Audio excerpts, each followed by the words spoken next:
everyone. We, of course, are glad you guys could join us here again for another Talk It Over. Today I have Leanne and Carolyn with me. I'm looking forward to having a great conversation with you guys on this week's Talk It Over. But before we get started, how are your weeks been? How have things been going? Anything new and exciting, or very just level? Nothing overly dramatic happening?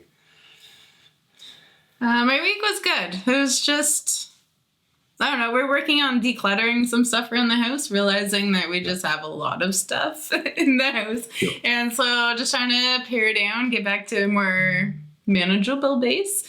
And so this week was a lot of just going through stuff and passing it on and getting stuff better organized. So that felt good. Yeah, moving on, passing along, going through stuff. It's a chore, though. It's a lot of work, It's a lot of work, and you have to dedicate time to it. And I find myself doing it. I get decision fatigue, unfortunately, when it's like this, and then we got to do this, and there's so many decisions to be made after making a whole day of decisions, and then having to make more decisions. It just becomes, for me anyway, overwhelming to overloaded. Yeah. And I just kind of just shut off, and then I just don't make decisions. I just kind of just go away. I just disappear. So, I hear you. No, it's been good. There's still more work to do, but we're getting through it a little bit at a time. And that was good. I quite enjoyed that. And our appointment last week went really well with Emmett. We got the MRI done, which was good. And he did well. Minor things here and there to get him to stay still enough. I did eventually figure out what the problem was. Yeah. And then from there, it worked out fine. He was then quiet and still, and it actually went fairly quickly and smooth after that. But there's always those little hiccups, especially for a little kid that doesn't like to sit still very long. For an 8-year-old boy, yes. It's hard to get him to sit still for an hour in a machine and lay there and not move. So he did really, really well with it. Yeah. It took a little extra time. But other than that, our weeks have been fairly steady and straight, nothing too crazy, and just continuing to work at the house now, and I guess early spring cleaning. Probably, Call it early, quite spring it. Well, the groundhog said spring's coming early, so you guys are getting to jump on it. Yeah, get ahead of it. Yeah, no, I agree.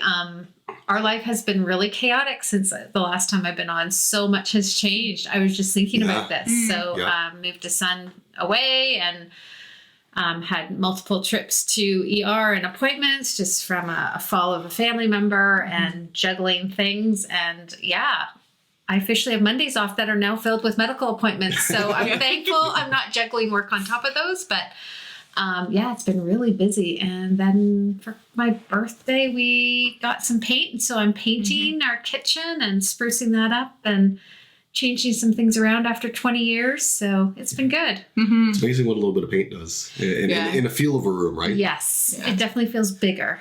And it's been good. Yeah. So it's been a good week. That's good. Yeah, it's been good. I don't know how about you guys, maybe things have picked up, chaotic. It's more, that beginning of the year and things are just really going.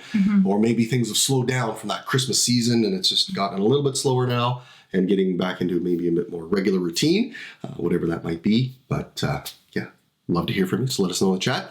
One other little tidbit here we have 30-second theology.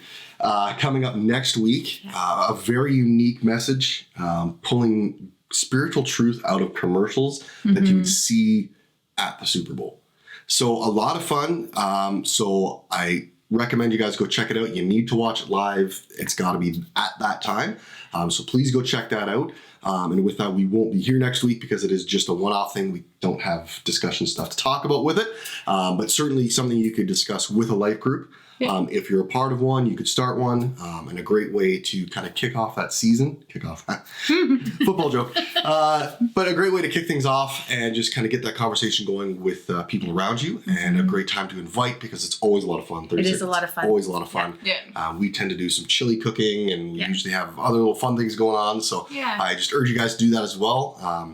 Even at a watch party, if you have or hosting one, maybe do something fun like that, something special. It is always a lot of fun. So wrapping up our message series of Habits of a Healthy Heart, Don't Quit Too Early is our message title. And I think a lot of times we can get into that quitting just before maybe that blessing or a shift in something. We tend to want to stop right at the end. And because we just don't see the light at the end of that tunnel, but it's right there. Our scripture today, it comes from Luke 16, verse 10. if you are faithful in little things, you will be faithful in large ones. Mm-hmm. And he really talked about that today, about the little things, the mustard seed and having that little faith, and you can move mountains, right? Mm-hmm. And that little bit of faith can expand into something much larger, but it could take time for it to get there. And again, putting in that time and not quitting too early. So our first question here, what are some small faithful things that you do either daily or on a weekly basis? Something that's, you would say, is very faithful. Yeah, there's so many little things that you realize. One thing that we started during COVID actually is I was never like a vitamin supplement taker. Mm-hmm. And working with kids, they come with a lot of fun little germs. Yeah. And since I've started doing that, and I'm pretty consistent with that and faithful every day, just taking that zinc and those vitamin Ds and vitamin Cs, it makes a huge difference. Mm-hmm. Like my immune has been quite good. And when I do get something, you recover much quickly. Yeah. And so just that idea of doing that little bit of everyday thing that makes a big difference over time. Mm-hmm. For sure. Oh, man. Faithful things. I think for me, if you know me well, you're going to make fun of me for this. But I've always said that if you're 5 minutes early, you're 10 minutes late. And so it's just showing up on time for people and for appointments and meetings. Like if the meeting starts at 11, I'm there, usually a few minutes early, or as close to 11 as I can get. And just for me, it shows that I am being intentional with my time and being showing that you're important by being there on time. And so I value people that can be there on time. And just, I think it's an integrity thing to be on time. Be on time? It really is. Mm-hmm. And that is not my strength. So I really value it. I just have to be better at it. It comes with time. Yeah, it does. It does. And grace, right? Yeah, it does. It does. Thankfully, Thankfully for me, that works generally for both of us. I was brought up the same way. It's always, you're always at least 5 minutes before the time says. And then that's already late. So that was like, okay, well now we got to shift even further. But that idea of, just, having the time, spending the time, making that a priority and importance, that you're there, showed up and be present with, whoever, whatever you're doing. I agree. It can kind of show that you really want to make sure that this relationship or whatever it is important. Yeah. Oh man, I'm going to go a different direction here. I'm going to say work. Now, work for me, it's almost like a unsigned contract. Like once you're hired on, they're employing you. It's kind of these things that you are supposed to be there, that on time every day. That's kind of what's required. Yeah. And I think just being that part of your life and doing that, I think that sets up healthy routines for other areas of making sure when you're making commitments that you are there, you've made the commitment, you are being very faithful in that and doing that. And not just kind of showing up whenever. I guess it kind of ties to what you're saying, but kind of showing up whenever. So for me, being at work on time every day is super important. And it shows my employer that I am reliable, I can be counted on, and they don't have to worry about me just kind of showing up whenever I feel like I want to be there. Because I know there's some days I certainly don't want to be there. I'd rather be in bed, especially at this time of year when there's like no sun. I'm like, it's still dark out. I need to be sleeping. Yeah. I leave work and it's dark and I'm like, why is it dark? Like, where did my day go? Yeah. So there's points at that, but then taking that as being just faithful in that each and every day, and just, being there for that commitment, I guess is a big part of it. So, and that doesn't necessarily have to be work, but any of those commitments, I think, is a great way to be faithful in life. Yep. All right, so he was talking about, kind of being consistent, faithful in the small things and, each and every day and those payouts on how that looks bigger picture later in life. What makes staying consistent and faithful easy and what makes it maybe more difficult?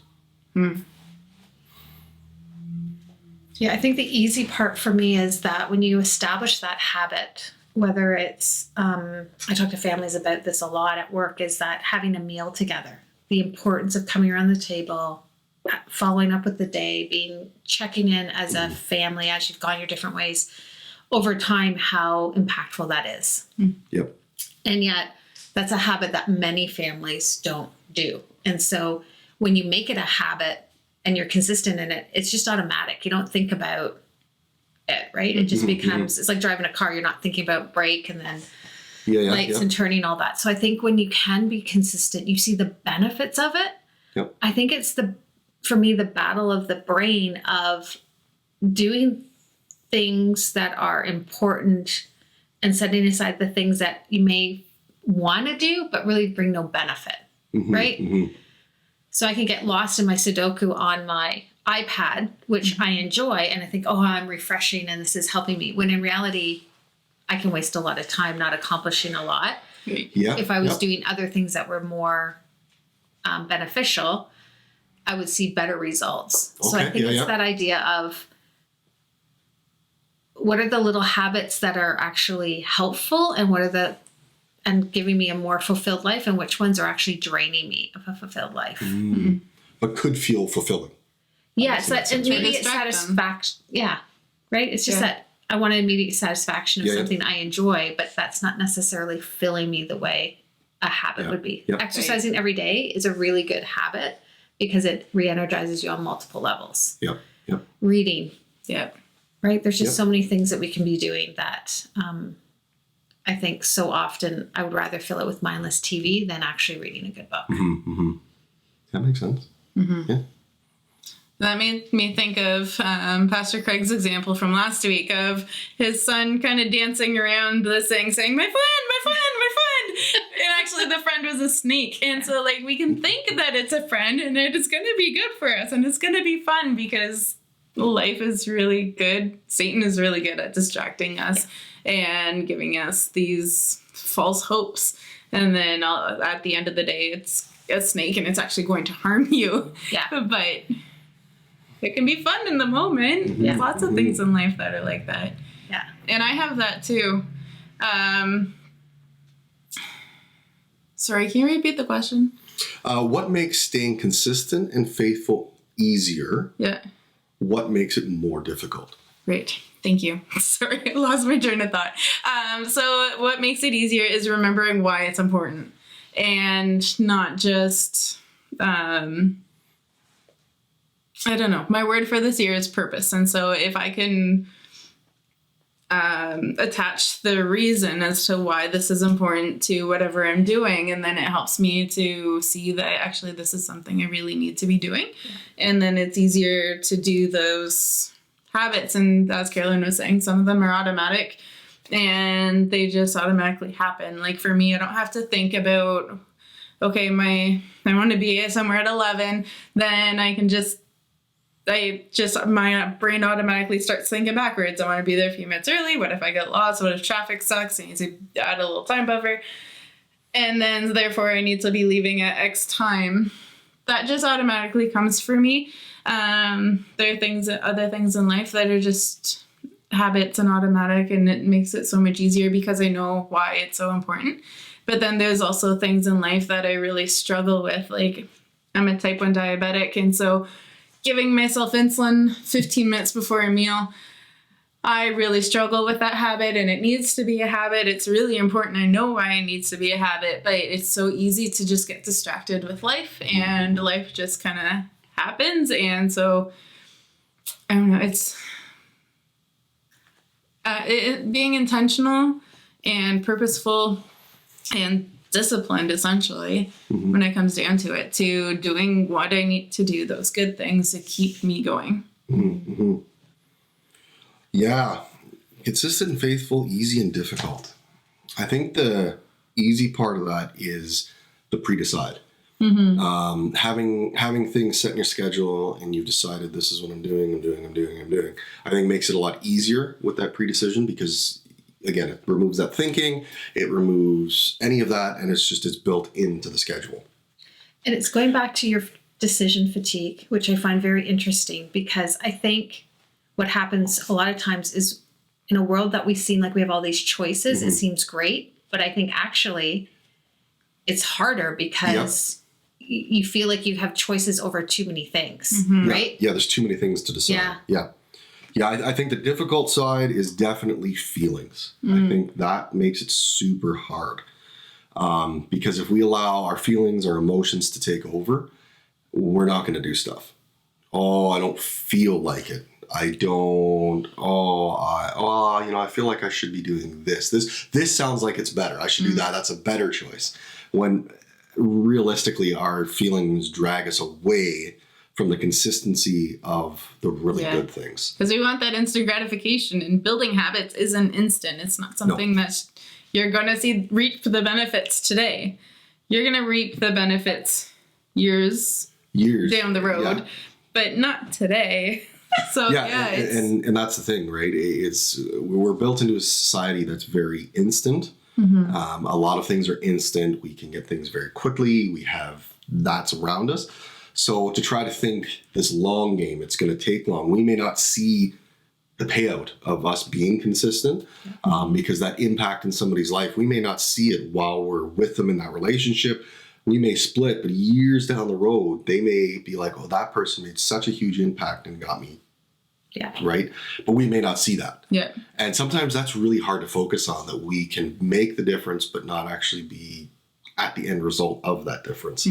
And just makes it more difficult to want to stay consistent when we have feelings that say we should be doing something that helps us specifically right now over this is something that's going to help us. But it feeds our comfort, not our character.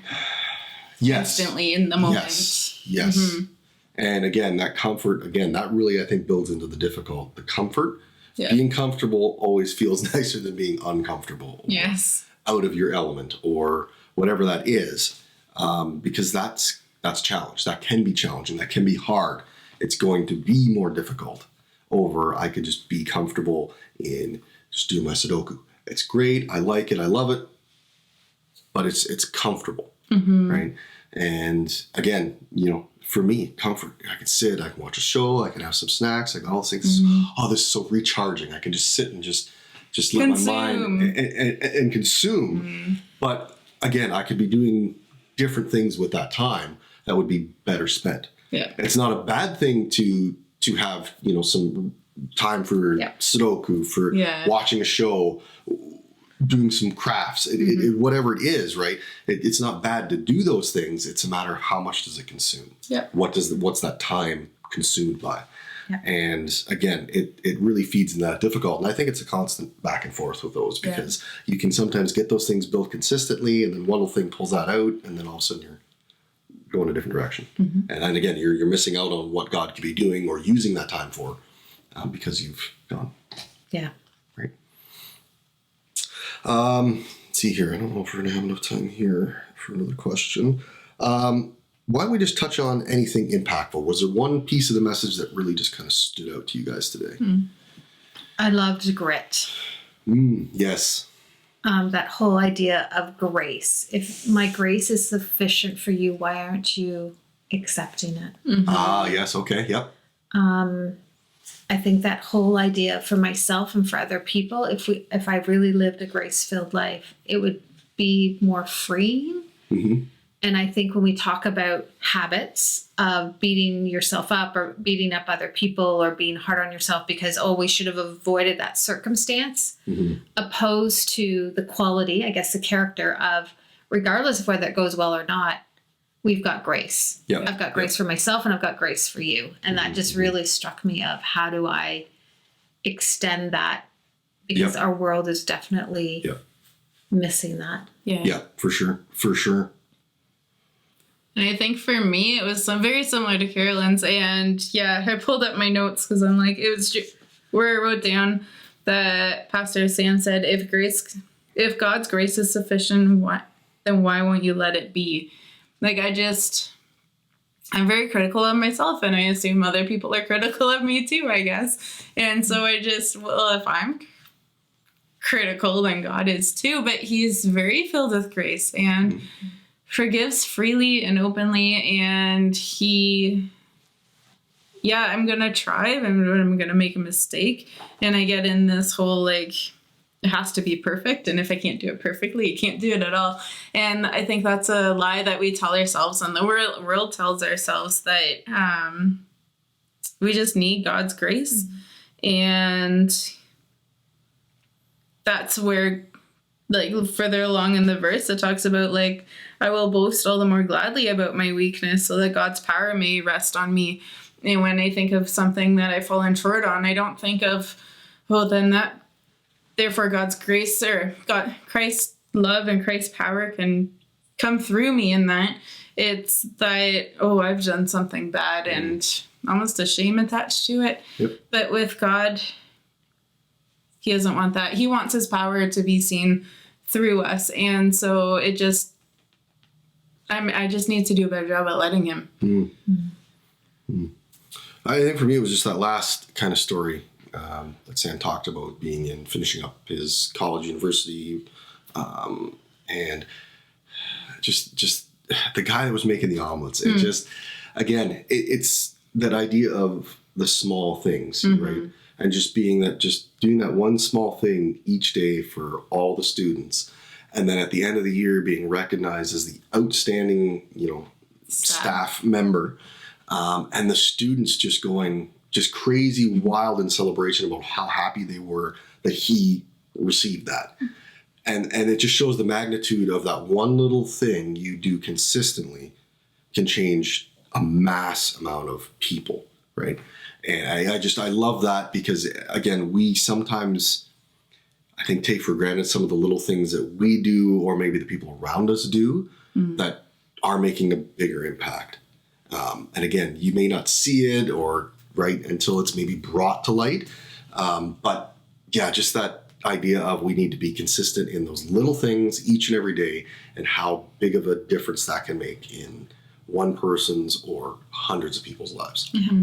Yeah, that was very powerful. It made me think of my dad, and actually Dave is very consistent like my dad in lots of little things. And over time, you just expect it opposed to appreciate it, right? Yep. And just the impact that can have because you just see it. It's doing your purpose, really. Yep. If that's your purpose, God's going to use it. Yeah. Yep. And it's not what the world thinks it's about. No. And that's the God focus. That's what God's got us doing, and on the journeys we're on, is trying to be, again, consistent in those little things. Yeah. Well, that's going to bring us to the end of our time here. I think that was an excellent discussion. Had a lot of fun with that. Again, I hope you guys had as much fun as we did. And of course, you guys can continue doing this in your own life groups. You, two friends, you can start one. We have groups going. So again, we can, do virtual stuff that way too. But just let us know if that's something you guys are interested in or starting it. And there's resources, things available that can help you guys get that moving forward. Because these discussions, of course, can go much, much deeper with, of course, people that you know personally and can certainly bring a lot more out of the messages each and every week, which make a huge difference for me, I know, in my life group for sure. So, of course, we want to thank you guys for joining us this week. We want to thank the tech team behind us making this, of course, possible. And we, of course, want to remember, whoever finds God finds life.